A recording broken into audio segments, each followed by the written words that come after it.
Hello and welcome to Match Fishing TV. In this week's show we're going to be looking at the Preston Innovations pole fishing pairs, Bait Canal Championships at Thorn, final round of a couple of winter leagues, getting close on others, and I'm joined in the studio to discuss all that by Tom Scholey. Hello. And Joe Carass. Good evening. So let's jump straight in at the deep end, Joe, because you're very well placed to talk about the Preston Innovation pole fishing pairs this weekend. Yeah, a rare success, it has to be said. It's not that rare. Well, no, but yeah, it was held at Tunnelbound Farm, this one. We had 25 pairs this week, so it was a better turnout this week. And me and Rob Wootton happened to win it, which was very, very nice. That's not a bad... Have you fished with Rob in a pairs event before? Yeah, we fished the first round of this, and anyone who reads my diary in Match Fishing magazine will know that we got it completely wrong, did rubbish. So it was nice to put a few things right. Was that a dig at me for not having read it? It's only just come out to me there. But yeah, we got it completely wrong in that one, so it was nice to put a few things right this time. A few nice draws and did damage. That's good. It's proving to be a real success, that event. Yeah. I can see as we get about 5 or 6 rounds left. Halfway through, there's 5 left now. Yeah, I can see them being sellouts as we get towards the death, because this is it's panning out to be a really nice event. I hope so. I mean, we won 480 quid on Saturday for winning that. So it's a great payout for a 50 peg match. Everyone should get behind it and get into it. And the nice thing is, what we've tried to do this year is cater it so everybody's got a water near them where there is a qualifier. Yeah. We've got Northern, Midland. It's Gold Valley now, isn't it? There's 2 at Gold Valley. A couple Two at at Gold Valley on the way, yeah. And 1 at Lindome as well. So there is a lot. But you caught some fish on maggots, didn't you? Yeah, it was a nice day. I mean, Aidan Mansfield won the match with £58.10. He caught mostly barbel, funny enough, £44 a bite, which is unusual for Tunnel Bound. Yeah. But he found a little nest of barbel, and I was second, just behind him, £57.7. I've started on corner cross, just dobbing it about, catching an early fish. And Did I see you caught on corn skins? Corn skins, yeah, because bread wasn't tight. Give him the whole grey. Yeah. Well, bread wasn't allowed, so I thought, well, what can I get that wafts. So a little corn skin worked a treat, and then just caught on maggots down the middle after that. I had like 40 odd fish, so a great day's fishing. A few silvers, really nice. And what did Rob catch? He was on extension, wasn't he? Yeah, Rob was on extension 38, which is a peg I hate. So I wasn't too thrilled when we drew it, but he did really well. He just caught a cross on maggots, same, dead simple, and had £42. So who went through? Yourself and Rob, obviously. Yeah, me and Rob, Aidan Mansfield and Andy Neal, and Luke Capewell and Wayne Bailey. So really tight though. I mean, we won it with £100. There was £92.15 second and £89 free was third, and I know there were several others on £80 to £87. That's good fishing, because it was Baltic at the weekend as well. It was free. I mean, I couldn't believe it, because it was obviously cold, the fishing was dead hard, tiny little bites. And then we got home, partridge and Heren Brook were frozen. I couldn't believe it. But no, I think you missed the worst of it, but not by a lot. So great result. Okay, Yeah, really nice. Final round of the Soar Valley Winter League, and not a great day for your lads, Trentman.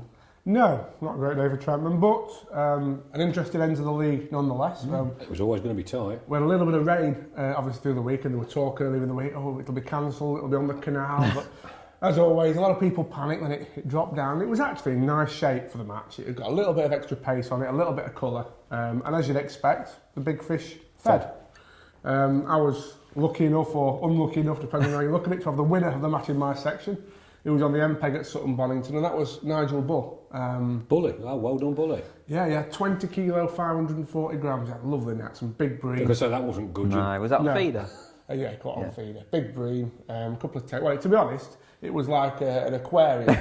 not taking anything away from the achievement, but he had a big chub, he had a big tench, he had a big bream, he had a great big roach. Stunning day's fishing. He had a bit of everything, but the only thing he didn't have was a carp. But he did really well. He caught on ground bait feeder. On the team front, there was a little bit of a minor upset, you might say, although it didn't affect the overall results, and that was just in the shape of Camazan Starlets actually finishing 4th on this last round. But as we said on the last almost show, a swing then. Yeah, as we said on the last show, they kind of done enough. It was going to take a miracle to stop them. It absolutely did. And from my point of view, it were neck and neck all the way through between my team, Matrix Dynamite Champion, and Quorn.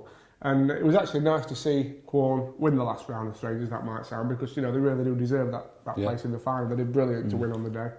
A very experienced team of river anglers. But so the teams on the day, just to run through it, Quorn obviously won it with 31 points. Wigston tied with ourselves on 33 points, and they beat us on section wins count back.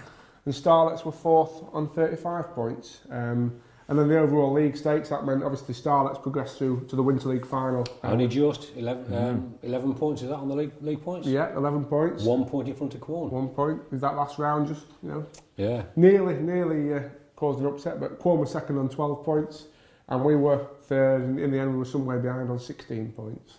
But in the individual stakes, my teammate Mark Godfrey won the individual league. He had 3 section wins, 15 points. It was interesting because although it's been, been a brilliant league, it is quite a, how can I put it, a patchy venue for So in terms diverse, of, isn't it? Yeah, in terms of the yeah, individual yeah. thing. Mark actually had a lasting section on one of the rounds and still managed to win the individual. He had 15 points and 3 section wins. He tied with Dave Patch of Quorn, who also had 15 points, but he only had 2 section wins. So well done, guys. Well done to all concerned. Brilliant Winter League, that by the looks of it. Yeah. Yeah, it's always been a good competitive league, and now it's crackers. I mean, Starlets, I think strength in depth has probably come to the fore there, and they're through to the big one, and well done Quorn as well. Okay, Joe, round 5 of the Meadowlands Autumn League. It seems daft talking about an Autumn League now. It is freezing outside. It's just gone on it. The last few weeks really gone cold. And Meadowlands is, it's a popular winter place, isn't it? But it's a hard venue when it gets cold in it. The fish shoal up, it's so deep and big. But Nigel Smith didn't let that worry him. He had £73, almost doubling the next place guy. So great result there. That's the way to Kevin Mills was second with £39.10, and John Jenkins was third with £38. But it was looks like a bit of a tough day, that does to me. It does. For most parties, they'd certainly have known they'd been fishing. Yeah. Oh yeah, yeah. A few red faces, I would have thought. It's funny A that. bit of wind chill. Yeah, it's a funny league that, because on a Saturday they have silverfish matches and they often get one with up to £40 skimmers. Yeah. On the Sunday match it just never seems to show, which just shows you, doesn't it, that when people are chucking a bit further and putting a bit of bait in the middle, them skimmers are reluctant to come in. Yeah, which is, more selective. Yeah, but I mean in the league front, Steve Daly's leading it with 8 points. My mate Stu Pulse is second with 10 points, and then Jack Harness is third with 11 points. So that's going to go right down to the wire as well, that league. So it seems to be all the way, doesn't it, at the moment with these leagues? It's brilliant, isn't it? Yeah. And there's never been so much choice for anglers as well, has it? Because you've got some nice individual events going on, some nice teams of 4 events, which we'll be talking about later. And also the winter leagues all seem quite healthy from what I can see. It's good, isn't it? Really it seemed to be on a bit of a resurgence there. I mean, going back to another Angling Trust Winter League now, the Upper Thames division.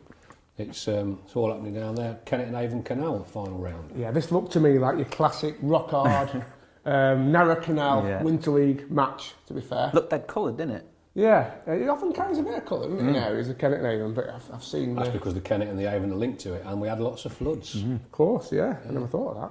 No. It's not always a good thing on canals, though, is it, when you get a load of colour in? No, it can make it tricky. But the winner on the day of this one was Andy Richins of Census Lobbies. He had 2 skimmers and a big perch and a few bits to weigh £7.6. Wonder if your fish lobbies. He'll a fish worm. I mean, with that bit of colour in it, bread punch is going to go out the window, and that's normally the starting gambit down there. So, no, coloured canals, you're quite right. They can be a little bit Tough iffy. nut to crack, aren't they? Yeah. Definitely.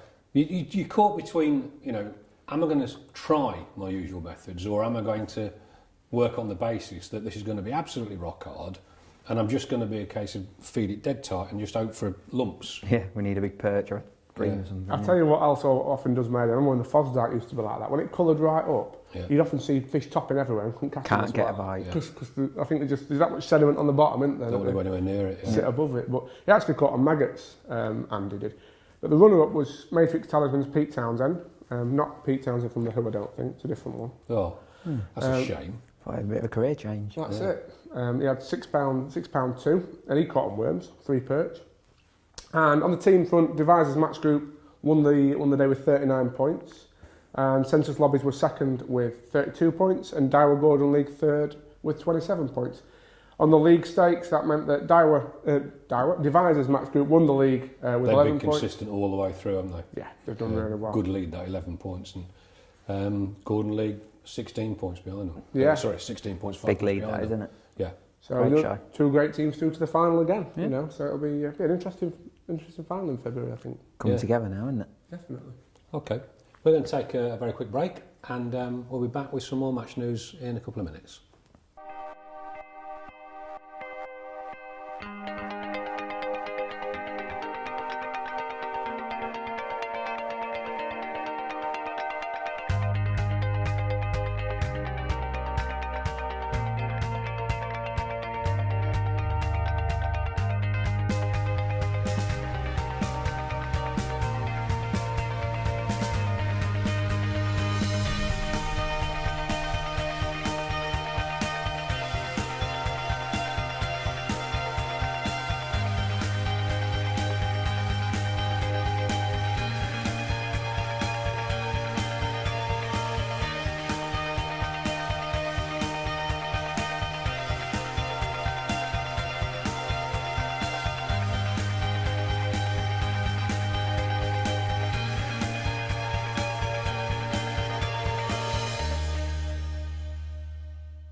Welcome back. Okay, lads. Bait Tech Canal Championships, first of the qualifiers that you and Matt run this event. Yeah, Matt, myself and Lee Kerry all have a joint effort on it, so we can all have the odd one off if we want to. And it's normally very, very popular. Bait Tech really got behind it last year. Give away thousands of pounds excuse me, of bait in the final. And the way we do it, it's a series of qualifiers. You've got to win your section to qualify for the final, basically. And we do generate quite a lot of money through the qualifiers, so there's always a lot of money paid out on the final. This was the first one, as you say, and what we try and do is peg the areas of the canal that are fishing best, and also shortest walks for people, so they've not got to trek through miles of mud. Like a short walk. Stay for the Keeper Canal, there can be some long ones on that. Oh, Some muddy ones. Some very muddy, long ones, but none this week like that, fortunately. But the winner, no stranger to success on the Stanian, that were James Dent. He had £16.8. He's caught a few perch by his net on blood run. But the interesting thing about what James has done, I mean, a lot of people associate Stanian with big catches on bloodworm. Yeah. But he's actually not put a bloodworm on the hook on his long line. He's caught a few perch short on it. He's fed bloodworm out? No, he's just fed casters and hemp, 2 lines long. Ooh. And he's caught 3 big skimmers and a big perch on his caster line. And then he's caught some quality ropes later on hemp. So, you know, it was interesting. Bold approach. Yeah. Runner-up, Ben Roberts, he caught some fish on bloodworm and some fish on hemp. He weighed £15.2. And third is a bit of a canal stalwart. I hope I don't mind calling him that, but that was Pete Kitwood from Census Thorn. He's had £12.12. So good weights. The anglers who qualified for the final, there's no great surprises in these names, I'm afraid, on this first round. That's Lee Kerry, James Dent, Matt Godfrey, Simon Fields, Ben Roberts and Brian Hawkes. But the nice thing is, for everybody thinking about fishing any future qualifiers, now these guys are through to the final. Obviously, they can't qualify again. So it's by default? Yes. So if you're in Matt's section, you know, and you come second to Matt or whatever, you're through to the final. But what do you mean, if you're in Matt's section and you come second to Matt? I thought that was compulsory. Yeah, I'm going to say, good luck beating that guy. Second's a good result. Definitely. Brilliant. We've got a qualifier this Sunday. If anybody fancies booking on, just drop me a message on Facebook. And you guarantee they'll only have a short walk? Ish. Okay. Well done. Like Okay. 40 peg horror shows. Heren Brook Winter Leagues, it's the penultimate round of that. Yeah, I mean, Heren Brook, as we keep, every week we keep going on about these massive weights. And again, £91, Trev Robinson won it with £91 this week. I mean, considering how cold it's been, I mean, it was iced up on Saturday. I mean, unbelievable fishing, isn't it? Yeah. So Trev won it off Bridge 22. He caught on Bomb and Bread, which is, you know, it's a Snake Lake bridge pool, so you wouldn't associate it with Bomb and Bread, but he's obviously chucked down to where there's a bit of space and taken advantage of that. But it's a close frame again. We see Willett in second place with £88, and then A. Adams in third with £83. Teams on the day was Maver Gold Dynamite Oak with 8 points, and Drennan Northwest just behind him on 9 points, along with Tricast Guru on 9 points. So really, really tight league. Again, these winter leagues, they're brilliant, aren't they, all these? But Tricast Guru still out in front there. Yeah, they've got 36 points, a 5-point lead over Drennan Northwest, and then Maver Gold Dynamite Oak have got 55 points. So then the first 2 teams are quite a way ahead, aren't they? Yeah. You can't see Tricast Guru losing it from there. No. He said, famous last word. I'm going to say anything could happen. Especially at Heren Brook. Especially Sorry, Heren lads. Yeah. Okay, and the Census Commercial House League. This has been going years and years and years in the southwest. Definitely. As me and Joe said, it's called Commercial House, but Nothing confusingly, at all to do with commercial. there's not a commercial in sight. And this one was on an up-and-coloured Bristol Avon, which sounded like a lovely match at Newbridge. Quite a famous stretch for when it gets a bit of water and it often throws up some big weights of bream, doesn't it? Big bream as well, aren't they? And this was no different. Rob Manns of Preston Innovation Thatchers, he won the match from peg 59 at Newbridge. He had a weight of £60.12, which was 11 bream. He caught on feeder and red maggot down the middle, so big old boys, they must have been averaging, what, £5 to £6? Yeah, good fish. There must have been some lead on that feed as well, middling. If you got a bit on at the Bristol Avon, Definitely. the middle is there's an awful lot of water pressure on your line in that depth. But like I say, the big fish feed when it colours up. Absolutely. Second place, Rich Lacey from Marcella Bathampton. He fished 2 rod lengths out, so he fished a bit close. I'm guessing it was probably a bit more pacey where he was. But he had 7 bream and 3 skimmers on double caster for £35.2. And Paul Purchase of M&N Electrical Services was third. He's had to wait a bit longer. He hasn't really caught anything for the first part of the match, but in the last hour he's caught 7 bream and a £3 hybrid on feeder with worm and maggot to come third. So it was worth sticking around. I bet that hybrid went a bit. I'll bet it did. On the league front, M&N Electrical won on the day. And they've now moved from last place to joint second. And yeah, it's going to be very close in the overall league stage. I've got to tell you this story. As soon as we started talking about the Bristol Avon being in flood, many years ago, I fished a Winter League semi-final on there, and there were 2 opens in the run-up to it. So we went down for the weekend and we practised, and it was awful. First day we fished against Avon Bait, they were going to show us how to fish it and we beat them, so that didn't really work out to plan. But the second day there was this open, I drew at a place called Rotork, which is right near the centre, or right near Bath. And we'd all been out on the Saturday night, and 1 or 2 of the lads didn't actually make the draw for various reasons. And I'm sitting there fishing, and Gordon Parker came up and sat down behind me. He hadn't made it to the draw on the second day, and I was sitting there fishing away. It was horrible. You were just trying to catch an eel. That's all you were trying to do, catch 1 eel. And I thought, I really need to go to the loo, and we're in the middle of an estate, and I thought, there's a cafe on the far side. So I said to Gordon, do us a favour, Gordon, I'm going to chuck me right, just keep your eye and make sure you don't get dragged in. I've gone there to the loo. So Gordon sat there, so I jumped in the car, out the industrial estate, round to this little chef, went in, used the loo, thought, I'll have a breakfast while I'm here. So I'm sat having a breakfast, watching Gordon, watching my tip. Got back, he said, where have you been? I said, I got lost. He said, you've not had a bite? I said, no. He said, what do you mean you know? Actually, I've been sitting over there watching you for the last half hour. Did you catch one after that? I did have an eel late on, yeah, but it was when I was back on my box. But it's the things you do to your mates. Okay, now, this one caught my eye, and this is probably, it's got to be the match of the season so far, I think, for natural fishery. The old Nenagh March, East Midland Winter League, penultimate round. Mark Pollard, who you've just been filming with him. Yeah, we did the match fishing live with him last week. You should have done match fishing live with him this week. I know. He's such a legend, isn't he, Polly? He's such a great laugh, and he had a staggering £38. £38 a roach fishing for Stanjays. Which is just phenomenal, isn't it? I mean, for those of you who aren't seen the old River Nenagh March, it's just... It's you could jump across it in it's places. narrow, it's shallow, but it's just stacked with roach, isn't it? It is absolutely incredible piece of water. I mean, we don't know what he's caught on, but I can only imagine he's probably caught on bread and hemp, maybe, and I mean, that's stock in trade up there. And although, we didn't get the full result, we got the full result on the team's front, we know that Polly won it with £38.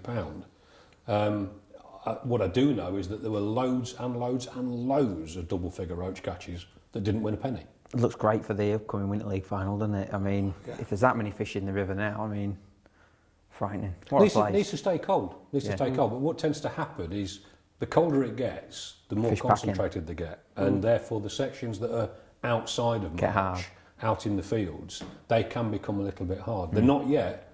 I mean, the allotments and the health centre bridge, there's still plenty of fish up there at the moment, but they're catching 12, 13 pounds, they're not winning anything. Brilliant fishing, isn't it? Absolutely fantastic. So, teams on the day, Stanjays, who Polly was fishing for, absolutely blitzed it on the day. Mark 1, Census Mark 1 White were second, Team Image were third, and Hot Rods were fourth. But that means that now Stanjays and Mark 1 are tying on 11 points with 1 round to go. Hot Rods are third place with 13. I can't see them catching them, but it's happened before. It's happened to me before in that division. It's made for an upset.